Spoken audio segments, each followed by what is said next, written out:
Hello friends, तो कैसे हैं आप लोग।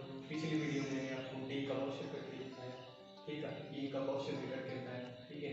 तो अभी मैं आपको क्या एफ का क्वेश्चन करके बताऊंगा, ठीक है। एफ का क्वेश्चन कैसे किया जाता है, ठीक है। तो चलिए फिर शुरू करते। तब तक के लिए मेरे चैनल को लाइक कर दीजिए, शेयर कर दीजिए और सब्सक्राइब कर दीजिए चैनल को, ठीक है। चलिए फिर शुरू करते हैं।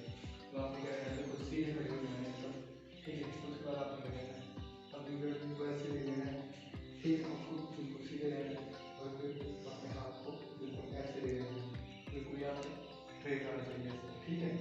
तो ये स्ट्रेट आ गया। अब इसके बाद में अपनी गर्दन को ऐसे झुका देगा नीचे की तरफ, ठीक है।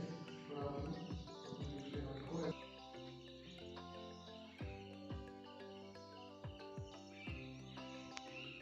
ऐसे आपने कर देना, ठीक है।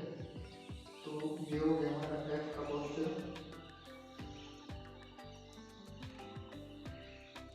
तो आपने धीरे धीरे वापिस आ जाना, ठीक है। तो ये हो गया हमारा एफ का क्वेश्चन, ठीक है। तो मैं आपको जी का क्वेश्चन करके बताऊंगा।